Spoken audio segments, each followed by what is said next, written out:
사업가 김 씨가 신한은행 자산관리센터에서 50억짜리 해외 부동산 펀드에 가입한 건 지난 2017년입니다. 해외 국가기관이 새들어 있어 무조건 안전하다는 은행 직원 설득이 결정적이었다고 합니다. 국가에서 이제 운영하는 기관이기 때문에 뭐 나사나 EU가 망하지 않는 이상 전혀 디폴트 될 위기는 전혀 없다. 그 리스크는 전혀 없다. 이렇게 때마다 금리를 웃도는 배당을 주고 5년 후 건물의 증권을 팔아 투자자에게 나눠주는 상품인데 당시엔 없어서 못 팔 정도였습니다. 신한은행이 판매한 두 펀드만 500억이 훌쩍 넘습니다. 하지만 2년 전부턴 배당은 10분의 1 토막이 났고 아예 끊긴 적도 있습니다. 판매가 불가능한 상황이기 때문에 실질적으로 돈을 못 받고 있는 상황이고 별 기대는 하지 마시라. 부동산 침체로 건물 가치도 급락하면서 김 씨는 사실상 투자금 전액을 잃을 처지가 됐습니다. 그런데 더 큰 문제가 있었습니다.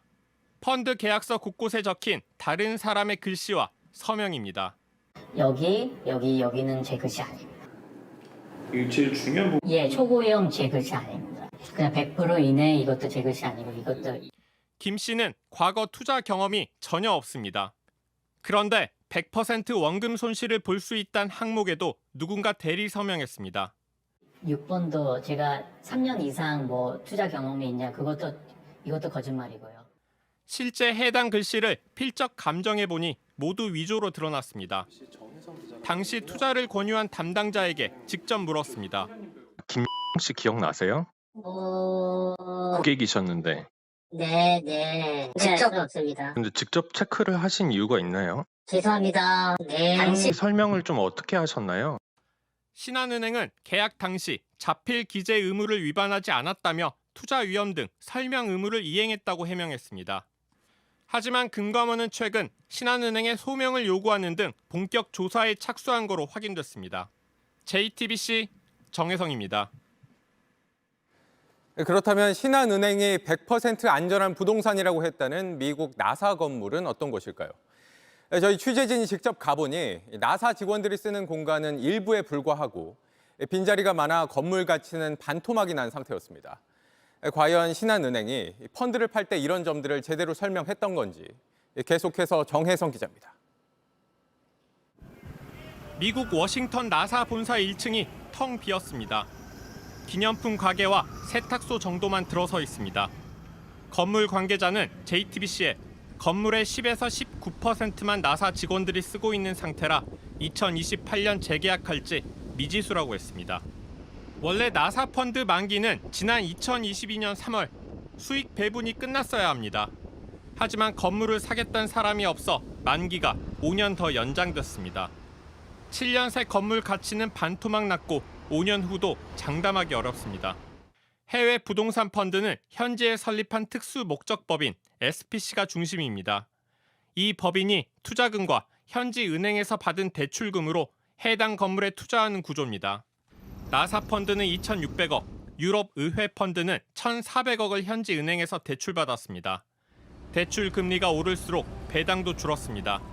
무엇보다 코로나 사태로 상업 부동산이 침체하면서 건물 가치마저 급락했습니다. 현지 대출을 먼저 갚다 보면 투자자에게 돌려줄 몫은 사실상 없는 겁니다.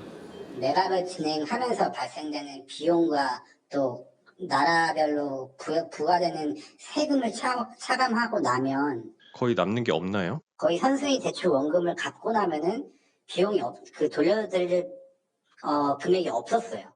하지만 수십 장에 달하는 상품 설명서를 봐도 이런 경고는 단 한 줄도 없습니다. 대출을 받는 것도 몰랐습니다. 레버리지를 이렇게 크게 만들어가지고 이렇게 조그마한 돈으로 이렇게 큰 거를 사는. 금감원 고위 관계자는 은행이 제대로 설명하지 않았다면 잘못된 행위라며 점검 계획을 밝혔습니다. 지난해 말 기준 금융권 해외 부동산 펀드 규모는 57조 원. 곳곳에서 무너지는 징후가 포착되고 있습니다. JTBC 정혜성입니다. 미국 나사 건물을 내세운 신한은행의 해외 부동산 펀드가 막대한 손실을 보게 됐다는 소식 앞서 전해드렸습니다. 이번에는 페이스북 건물을 내세운 KB증권의 펀드입니다. 역시 투자자가 큰 손실을 떠안게 됐는데 문제는 이번에도 가입 과정에서 고객 서명을 위조한 정황이 드러났던 겁니다. 정혜성 기자입니다. 아일랜드 더블린에 있는 페이스북 유럽 본사입니다. KB증권은 5년 전 이 건물에 투자하는 펀드 투자자를 모았습니다. 페이스북의 대기업이고 장기 렌트를 하기 때문에 절대로 손해낼 수 없는 그런 구조의 펀드이다. 딱 그 말만 했어요. 6개월마다 배당금이 나오고 건물을 팔면 차익을 나눠주는 안전한 상품이란 말에 이 씨도 1억 원을 투자했습니다. 하지만 건물 매각이 예정됐던 지난해 초 상황은 급변했습니다. 1,500억에 산 건물을 400억 깎아 내놨는데도 사겠다는 곳이 없습니다. 현지 은행 등 채권자들은 건물을 팔아 빚을 갚으라고 압박하고 있습니다.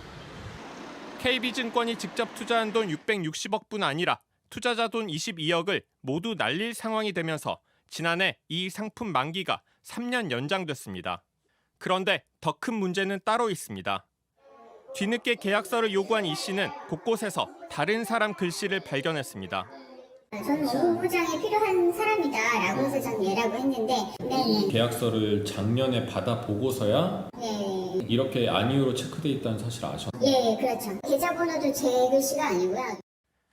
누군가 원금 보장이 필요 없다고 대리 서명했고 결국 초고위험 상품에 가입됐다는 겁니다. 실제 필적 감정 결과 다른 글씨로 드러났습니다. 나중에 보니까 이게 또 직원이 안이유를 체크를 해놨다고. 얘라고 했을 때 그냥 이게 아예 그냥 그 펀드 가입을 하면 안 되는 상품이었던 거예요. 다 잘못했는데 알아요. 네, 건물 가격이 내려나갔을 때 100% 손실 날 위험이 있다 이런 설명은 없었잖아요. 저도 사실 회사에서 나온 자료만 믿고 회사를 믿고 이렇게 안내를 드렸잖아요. 저도 피해자라면 또 피해자인데. 지난해 100% 손실 위기에 만기를 연장할 당시에도 대리 서명은 계속됐습니다.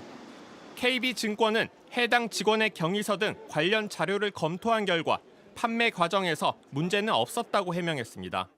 금감원은 불완전 판매 소지가 있는지 조사에 나섰고 이 씨는 소송도 할 계획이라고 밝혔습니다. JTBC 정혜성입니다.